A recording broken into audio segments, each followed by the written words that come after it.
The transfer that cross borders. If you think maximum security means maximum control, think again. Subscribe now, stay sharp, and don't look away, because this story doesn't stop at prison walls. The convoy wasn't supposed to stop. 3 armored vehicles moved in tight formation along a remote stretch of highway in Colorado, their headlights slicing through the early morning fog. Inside the lead transport sat one of the most closely monitored inmates in the federal system, a man who had already proven that walls, rules, and borders meant very little to him. The radio crackled once, then went silent. Officer Grant Miller tapped the receiver.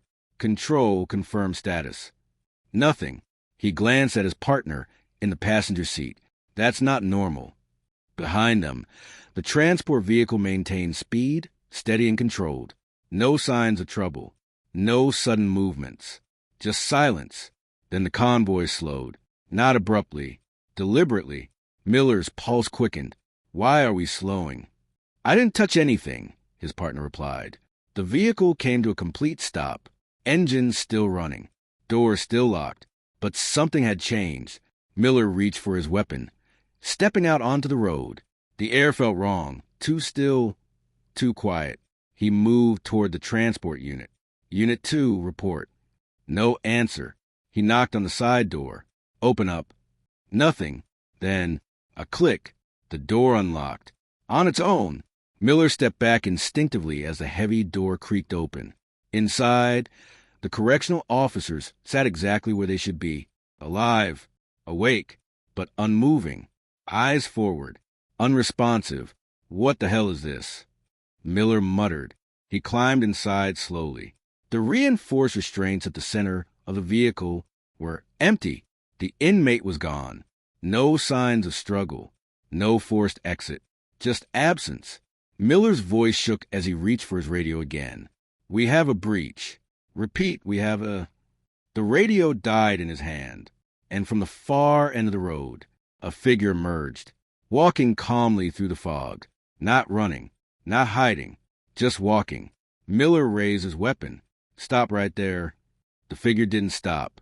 As it came closer, the face became clear, and Miller felt his grip tighten, because he recognized him, not from this transport, not from this country, but from a file he had reviewed months ago. A prisoner held in the UK's most secure facility. A man who was never supposed to leave his cell. Yet here he was, on an American highway, walking away from a federal transport. Detective Sarah Whitaker arrived on scene 40 minutes later. By then, the area had been sealed off, and the convoy sat frozen under flashing blue lights. But the atmosphere didn't feel like a typical escape. It felt controlled. What do we know? She asked, stepping onto the police tape. Agent Daniel Brooks handed her a tablet. High-risk federal inmate. Scheduled transfer to ADX Florence. Whitaker nodded. Supermax. Nobody just walks out of that process. Brooks's expression was tight. That's the problem. He didn't walk out. Whitaker glanced at him. Then how? Brooks didn't answer. Instead, he turned the screen toward her. Security footage. Inside the transport. Whitaker watched closely. The officers froze. Not violently. Not suddenly. Just stopped. Then the restraints unlocked. Whitaker frowned. That's not possible. It gets worse, Brooks said. The footage continued. A man stepped out of the restraints. Calm. Composed. But he wasn't the only one. Another figure stood behind him. Already free. Already inside. Whitaker leaned closer. Who is that? Brooks hesitated. We ran facial recognition, he said. It came back with a match. Whitaker looked up. And... Brooks exhaled slowly. An inmate from the UK, he said, held in one of their highest security prisons. Whitaker's eyes narrowed. That's not possible. Brooks nodded. That's what we thought. Whitaker looked back at the screen. 2 inmates. From 2 different systems. 2 different countries. Walking out together. Run the rest, she said. The footage continued. As both men exited the vehicle, the camera shifted slightly. And for a split second, a marking appeared on the wall behind them. 3 vertical lines, crossed by a diagonal slash. Whitaker's voice dropped. Pause it. Brooks froze the frame. Whitaker stared at the symbol. I've seen this before, she said. Brooks frowned. Where? Whitaker didn't answer immediately, because the memory was just out of reach. Then it clicked. A report from Canada, she said. A classified case. Missing inmate during a transfer between high-security facilities. Brooks's expression changed. You're saying this is connected? Whitaker nodded slowly. 3 countries, she said. Same pattern, same silence, same disappearance. A heavy silence followed, because that meant this wasn't just an escape. It was something coordinated, something deliberate. Who's behind it? Brooks asked. Whitaker looked back at the screen, at the 2 men walking away. At least one person is moving them, she said. Someone who understands every system involved. Brooks crossed his arms.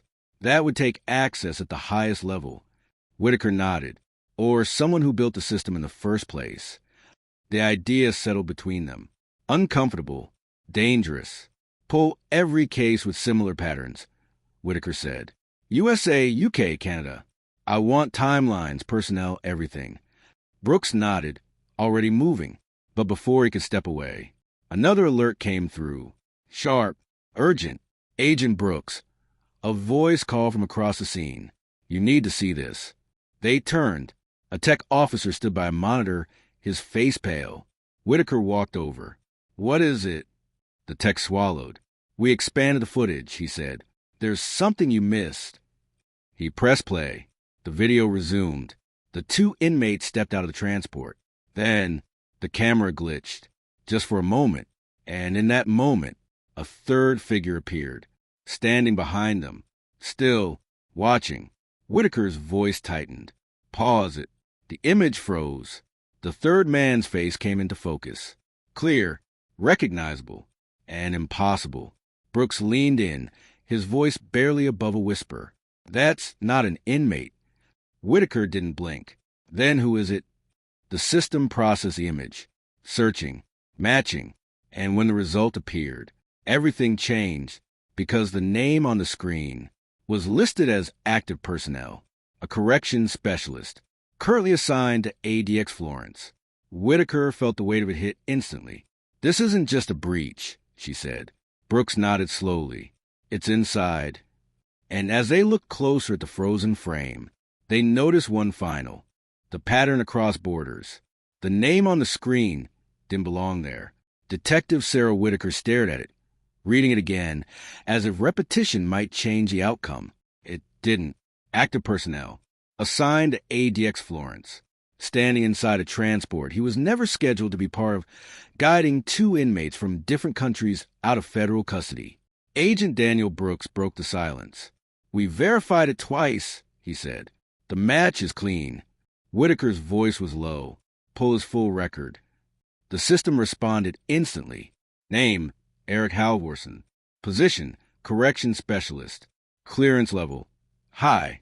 Status, active. Whitaker leaned closer. Assignments. Brooks scrolled.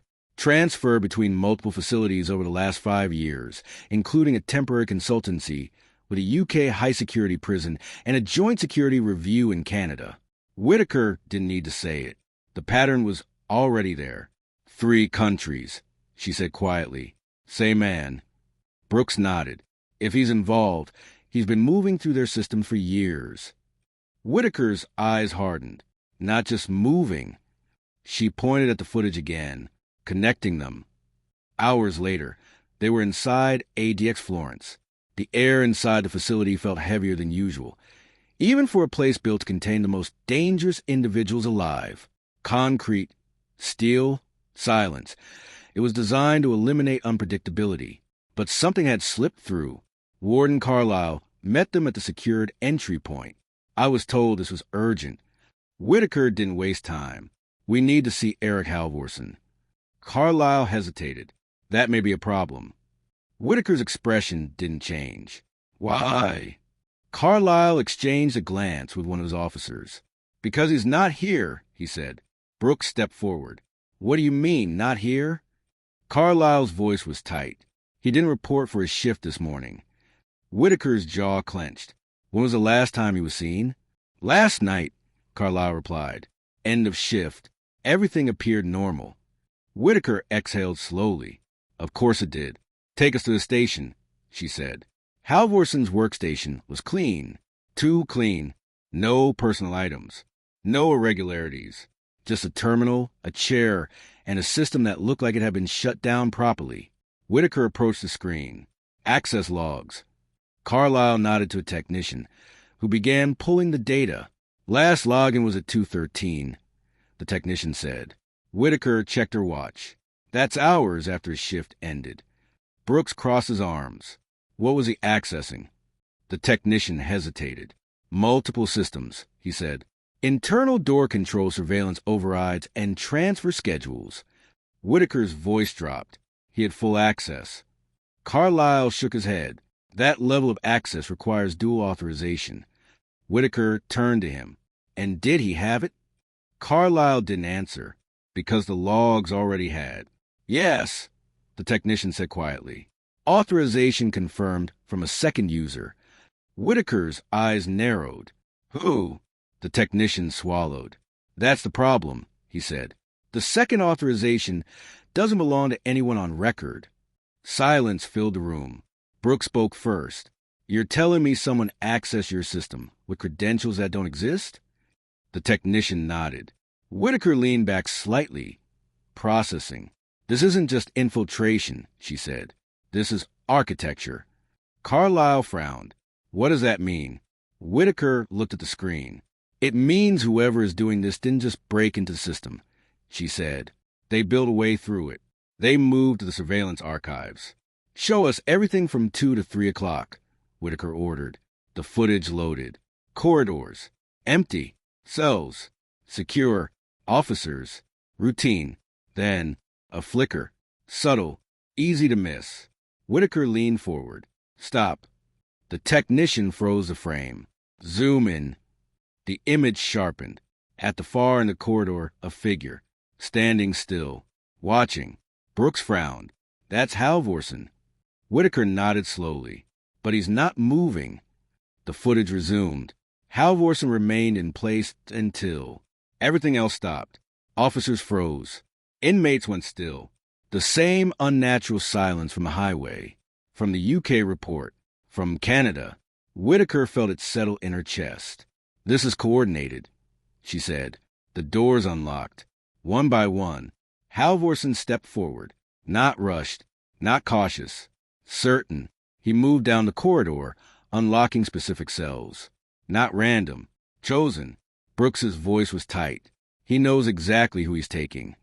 Whitaker didn't respond, because something else had just appeared. A second figure. Already inside the secure block. Already free. Who is that? Brooks asked.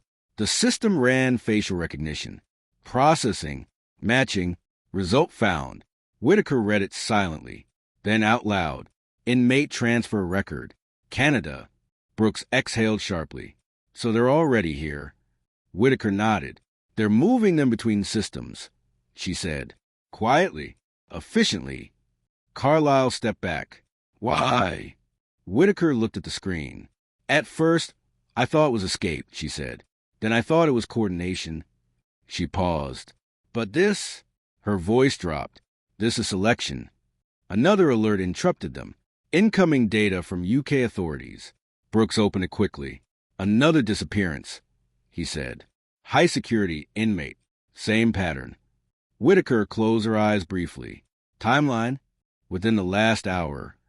Whitaker turned to Carlisle. That means it's still happening. Carlisle's voice shook slightly. Across countries? Whitaker nodded. At the same time. The realization hit harder than anything before. This wasn't a series of events. It was a system, operating beyond borders, beyond control. Whoever is running this, Brooks said, they're coordinating 3 prison systems simultaneously.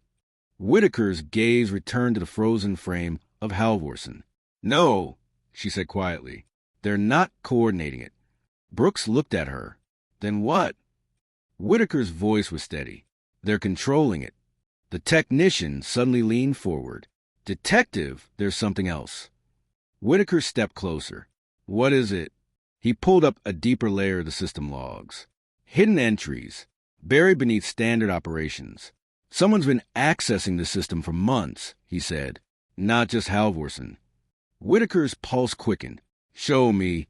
The screen filled with timestamps, locations, authorizations, all linked by one identifier. No name, just a designation. Supervisor. Brooks frowned. That's not a real role. Whitaker didn't blink. It is now. She pointed at the earliest entry. Date. The technician checked. 18 months ago. Whitaker's voice dropped. Cross-referenced that with the first disappearance in Canada. The system processed. Match confirmed. Same date. Same time. Same pattern. Brooks stepped back slightly. This has been going on longer than we thought. Whitaker nodded, and we've been watching the surface. She stared at the designation. Supervisor. Not visible, not recorded, but always present. Find me everything tied to this identifier, she said. The system began compiling data. Then, it stopped. Access denied. Whitaker's expression hardened. Override it. The technician tried again. Denied. A message appeared on the screen. Simple, direct, and chilling. You're not cleared for this level. The room fell silent, because that message didn't come from a person. It came from the system itself. Whitaker stared at it, her voice barely above a whisper. It's responding. Brooks looked at her. To what? Whitaker didn't take her eyes off the screen. To us getting close. And then, the monitors flickered. The lights dimmed. The same 4-minute window began again. Whitaker's voice sharpened. We're out of time. From somewhere deep within the facility, they heard it. Doors unlocking. Not one, not two, but dozens. And this time, it wasn't just inmates being released.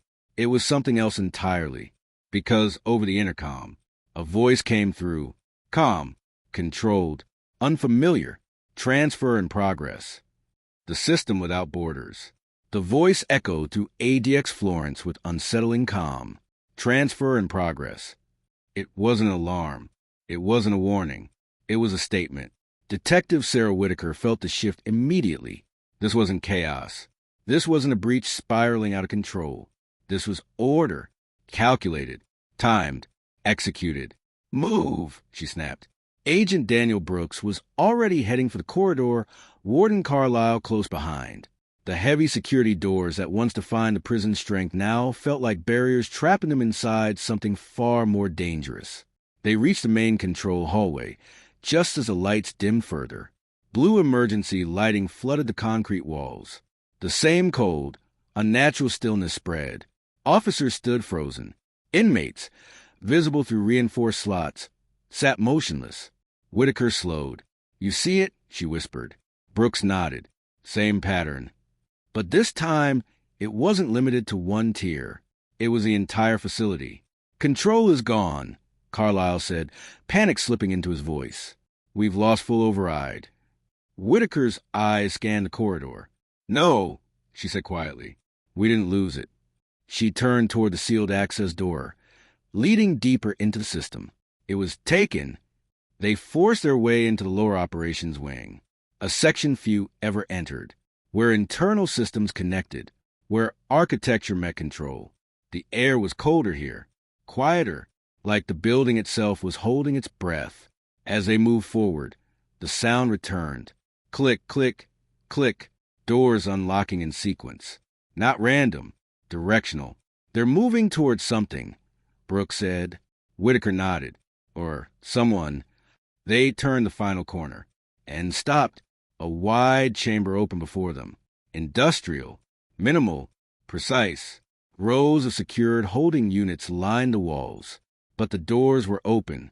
Figures stood outside them. Inmates, officers, side by side. No restraints, no resistance, just stillness. And at the center, Eric Halvorsen. He stood with his back to them, facing another man, a man Whitaker recognized immediately. From the transport footage, from the system logs, from the name that wasn't supposed to exist. Supervisor, she said quietly. Halvorsen turned first. His expression was calm, focused, like nothing here was out of place. "You're early," he said. Whitaker stepped forward. "You've been moving people across borders. Across systems. Why?" Halvorsen didn't answer, because the man in front of him did. "You already know the answer," he said. The supervisor turned. His face was ordinary, unremarkable, the kind of face no one would remember, which made it worse. "Control is inefficient," he continued. "It relies on force, resistance, failure." Whitaker's voice hardened.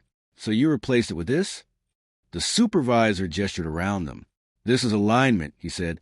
"No resistance, no conflict, just direction." Brooks stepped forward. "You're removing people from 3 different countries. That's not alignment. That's disappearance." The supervisor tilted his head slightly. "Only from your perspective." Whitaker's pulse steadied. "Where are they going?" A pause. Then, "You're standing in it."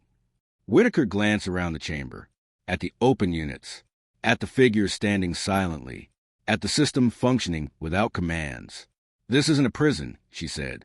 The supervisor shook his head. "No," he replied. "It's what comes after." The hum grew louder, subtle at first, then undeniable. Whitaker felt it in her chest. A low-frequency vibration. Familiar.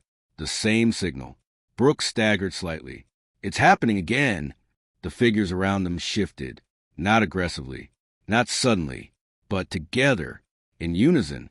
Halvorsen stepped aside. The supervisor remained still, watching. "Your systems were never separate," he said. "They only appeared that way." Whitaker forced herself forward. "You built this through them," she said. "Through access, through movement, through trust." The supervisor didn't deny it. "Every system has a pattern," he said. "You just have to learn how to read it." Whitaker stopped a few feet from him. "And once you read it?" He met her gaze. "You rewrite it." The figures began to move, not toward Whitaker, not toward the exits, but past them, through a corridor that hadn't been opened before, a passage hidden within the structure. "Where does that lead?" Brooks asked. The supervisor didn't look back. Forward. Whitaker clenched her jaw. "This ends now." She reached for her radio. Static. Dead. Of course. She looked back at Brooks and Carlyle, both struggling against the signal. Time was slipping. Again. Always 4 minutes. She turned back to the supervisor. "You can't control this forever," she said. For the first time. He smiled. "I don't need to," he replied. "It's already self-sustaining." The words hit harder than anything else, because it meant the system no longer depended on him, or Halvorsen, or anyone. It had become something else, something autonomous. Whitaker made a decision. "Pull back," she said to Brooks. "What?" he replied, unsteady. "We can't stop it here," she said. "Not like this." Reluctantly, they moved back toward the corridor. The hum began to fade as they crossed the threshold. The stillness broke. Officers gasped. Inmates shifted. Control systems flickered back online. But inside the chamber, the movement continued, uninterrupted. Weeks later, the official narrative was simple. Attempted breach. Contained. No confirmed escapes. No verified external coordination. Case under review. But Whitaker knew better, because the reports didn't include what she saw. They didn't include the hidden passage, the synchronized movement, the system that responded without commands. 3 months later, a new incident. Canada, then the UK, then another in the US. Same pattern, same silence, same 4-minute window. But one detail had changed. This time, there was no visible leader, no Halvorsen, no supervisor, just movement. Clean, precise, unstoppable. Whitaker stood in front of the latest report, her reflection faint in the screen. "They're not being moved anymore," Brooks said quietly. Whitaker nodded. "They're moving themselves." She scrolled to the final line of the report, a designation. New, unregistered, network active. No names, no faces, just a system, expanding. And somewhere inside it, the pattern continued. Unseen, unstopped. If you think this story was intense, you're already too late.